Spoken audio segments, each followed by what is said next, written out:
안녕하세요. 북사랑 카페에 오신 여러분들을 환영합니다. 오늘 소개해드릴 책은요, 방구석 미술관입니다. 제목이 참 재미있죠? 처음에는 제목에 끌려 책을 읽기 시작했는데요. 정말 미술에 조예가 없는 사람들도 이해하기 쉽게 단번에 미술에 눈을 뜨게 해주는 강력한 책이라고 말씀드리고 싶습니다. 작가에게는 글이 있고 음악가에게는 악보가 있듯이 화가는 캔버스에 자신의 철학과 감정을 마구 쏟아낸다고 할 수 있는데요.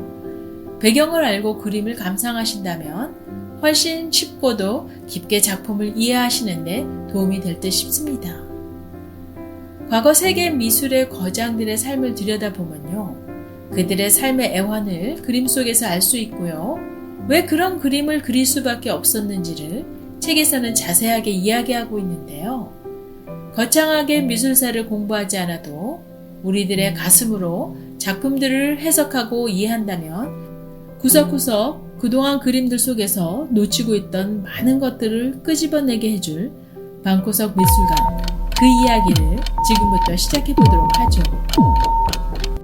예술 중에서도 미술하고는 저는 항상 거리가 있다고 생각해오면서 그동안 살았는데요. 그래서인지 미술박물관에 직접 가서 작품들을 감상해 본 경험은 손에 꼽을 정도였죠.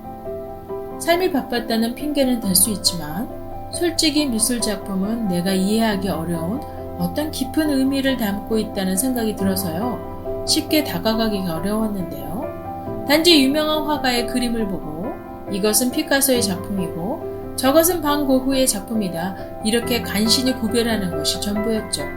작가님은 우리와 작품으로 소통하길 간절히 원했던 예술가의 숨소리를 먼저 들어보라고 책에서 말씀하고 계시는데요. 저는 비로소 작품을 머리로만 이해하는 것이 아닌 거기에는 소통과 공감이 있어야 미술을 학문으로 받아들이는 것이 아닌 바로 친구로 가까이 할 수 있다는 사실을 배우게 되었습니다. 평생 죽음을 생각해오면서 살아왔던 노르웨이 출신 표현주의를 대표하는 에드와르트 뭉크는요. 죽음이라는 보통 사람이 잘 의식하지 못하고 살아오는 주제를 늘 생각하고 살아왔다고 하면 우리는 그를 아마도 정상적인 인물이 아닌 강박증이 있는 환자로 취급할 것입니다. 그의 절규라는 작품을 보면 공포스러운 느낌마저 들게 만드는데요. 그에게 죽음이란 익숙한 주제였죠. 뭉크는 태어나서부터 선천적으로 류마티즘을 앓아 관절염과 열병에 시달렸고요. 설상가상으로 5살 나이에 그의 어머니는 폐결핵으로 사망하고요. 14살 되는 해에는 누이마저 죽고 맙니다. 늘 병치레에 시달려야 했던 뭉크는요. 어린 나이부터 죽음에 대한 공포를 안고 살게 됩니다. 당시에 전통적인 미술의 주제인 신화, 종교, 인물화, 풍경 따위는 뭉크의 작품에서 보이지 않고요. 그는 예술에 더 깊은 의미를 부여하는 것은 개인과 그의 삶이며 우린 죽어버린 자연이 아니라 바로 그것을 보여줘야 한다고 라고 했는데요. 즉 그림의 주인공은 오직 그 자신이 됩니다. 자신의 삶을 위협하는 죽음과 가혹한 삶에서 오는 감정을 피하는 것이 아닌 그것의 정면으로 맞서서 죽음을 예술로 승화시켜 뭉크는 캠퍼스에 마구 쏟아냈죠. 또한 몇 번의 사랑에 실패해서 오는 상처를 숨김없는 강렬한 색채로 표현하기도 했는데요. 뭉크의 이러한 간절한 그의 감정의 외침을 소통과 공감이 없이 대하고 작품을 감상했다면 과연 그의 간절함을 이해할 수 있었을까라고 생각됩니다. 프랑스 출신 인상주의 화가 에드가 드가는요. 고전주의 역사화를 주로 그리다가요. 나이 36에 시력이 급격히 나빠져 눈이 제 기능을 상실하기 시작하면서부터 19세기 후반 파리의 평범한 여성들을 소재로 그림을 그렸는데요. 우리들에게는 그가 특별히 발레리나 화가로 기억된다고 합니다. 왜 그는 유독 발레리나를 주제로 하여 그림을 그렸을까 궁금해지는데요. 거기에는 잘 알려지지 않은 숨은 사실들이 있었다고 합니다.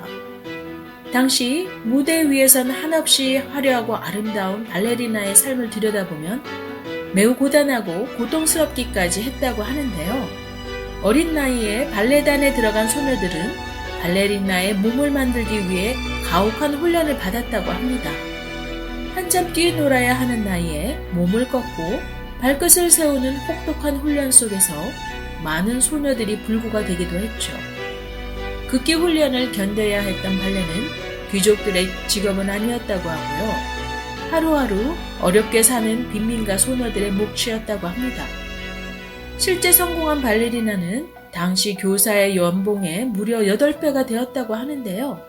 그 길만이 가난한 노동계층에서 자신과 가족을 살리는 유일한 길이었기 때문에 고통도 마다하지 않았죠. 그런데 그 뒤에는 어두운 현실이 기다리고 있었습니다. 당시 발레 입장료는 비싸서 주로 상류층이 관람했다고 하는데요. 하루하루를 쾌락을 일삼아 살았던 플레이보이들은요, 발레를 단순 공연으로만 보지 않고 공연이 끝나면 발레리나들이 있는 무대 뒤편으로 찾아가 그녀들을 유혹했고요. 권력을 가진 스폰서를 만난 발레리나는 단숨에 주인공으로 돌변하는 일이 비일비재하게 벌어졌다고 합니다. 드가는 상류 남성들에 의해 상처받는 하류 여성들의 그 아픔을 공감하면서 붓을 들었고요. 매일매일 삶에서 힘겹게 살아가는 여인들의 모습을 캠퍼스에 담아내서 드가의 그림이 바로 오늘날까지 우리들의 공감을 자아내는 이유가 아닐까 생각됩니다. 멕시코 출신 유명 화가 프리다 칼로는요, 그녀의 강렬한 눈썹이 인상적으로 기억에 남아있는데요. 태어나면서부터 소아마비라는 장애를 가지고 있었던 그녀는요, 나이 18살에 타고 있었던 버스가 전철과 부딪히면서 온몸에 뼈가 으스러지고 골반뼈가 새동강 나는 사고를 당하게 됩니다. 절망의 순간에서 의학도가 되려고 했던 그녀는 붓을 들고 자기 자신을 그리기 시작하는데요. 후에 프리다 칼로와 이미 2번의 이혼과 4명의 자식이 딸린 그녀가 만난 화가 리베라 디에고 부부의 이야기는요, 미술사에서 드라마의 막장 드라마를 연상하는 것처럼 파란만장했다고 하는데요. 그러한 그녀의 기가 막힌 삶을 적나라한 기법으로 화폭의 표현에 그녀가 얼마나 절망적인 상황에 있었는가를 보여줍니다. 기존의 미술계에서 찾을 수 없었던 개성이 넘치는 걸작으로서 그저 자신의 고통을 치유하려고 그린 그림은 뉴요커들을 사로잡게 되어 타임지에 소개되면서 큰 성공을 거두게 됩니다. 1849년 8월 당시 1살이던 고갱은 부모님을 따라 파리에서 페루로 가는 배를 타게 됩니다. 진보주의 정치부 기자였던 고갱의 아버지는요, 프랑스보다는 아내의 고향인 페루로 가서 신문사를 차릴 계획으로 페루를 가는데요. 고갱은 6년 동안을 남미의 야생, 그대로의 자연 속에서 어린 시절을 보내게 되는데요. 후에 파리로 돌아와 선원이 되어 세계 곳곳을 가게 되고요. 증권맨으로 능력을 발휘하기도 하는 그는 늦깎이 화가로 미술계에 입문합니다. 마네, 모네, 드가, 누누아르 등의 인상주의자들의 기법과 정신에 영향을 받고 미술에 심취하는데요. 증권맨과 화가를 겸했던 고갱은 프랑스에 급격하게 닥친 경기 불황으로 해고를 당하면서 전업 화가의 길을 걷게 됩니다. 퇴사 후 인지도가 없는 신인 화가에 불과했던 그는 그의 그림을 사는 사람이 없어 심각한 재정난에 시달리게 되고요. 가족마저 그를 등지게 되죠. 단돈 5프랑을 벌기 위해 벽보를 붙이는 일도 마다하지 않고 처절하게 그림을 그렸다고 하는데요. 지금 나는 용기도 재능도 부족하다. 곡물 창고로 가서 목을 매는 게 낫지 않은가 매일 자문한다. 그림만이 나를 지탱해준다 라고 이야기했다고 하는데요. 문명을 피해 먼시와 야생이 살아있는 최후의 종착지로 폴 고갱은 타히티를 택하게 되고요. 그곳에서 자신의 예술에 최후 승부수를 두게 되죠. 1903년 그가 죽기 3년 전부터 비로소 그의 그림은 인정받기 시작합니다. 작가님은 우리들의 삶을 살아가는 데는 정답이 없다고 하시는데요. 다만 각자 자신이 옳다고 여기는 삶의 빛이 있을 뿐이라고 하죠. 고갱도 그러했고 그는 그 빛을 따라갔다고 합니다. 온갖 어려움 끝에 그는 당당히 후기 인상주의 화가로 자리매김할 수 있었고요. 그렇게 오늘날 우리에게도 기억되고 있습니다. 책에서는 앞에서 언급한 화가들 외에도 빈센트 반 고흐, 구스타프 크림트, 에곤 실레, 에두아르 마네, 클로드 모네, 폴 세잔, 바실리 칸단스키 등 그들의 삶을 간결하고도 지루하지 않게 잘 설명해주고 있어서요. 많은 작품들을 이해하시는데 큰 도움이 될 듯 싶습니다. 저는 간략하게 방구석 미술관을 리뷰해 보았는데요. 각각의 인물들의 삶을 들여다보면서 그들은 비록 남들이 갖지 못한 재능을 가지고 있었지만요. 여전히 그들 앞에 가로막고 있는 삶의 문제들과 마주해야 했었고요. 그것을 극복하려는 모습이 고스란히 그들의 캠퍼스에 묻어나고 있음을 알게 되었습니다. 그런 관점으로 미술을 가슴으로 이해하다 보니까요. 그들의 그림이 조금씩 제 눈에 들어와지고 깊이를 느끼게 하는 좋은 시간이었습니다.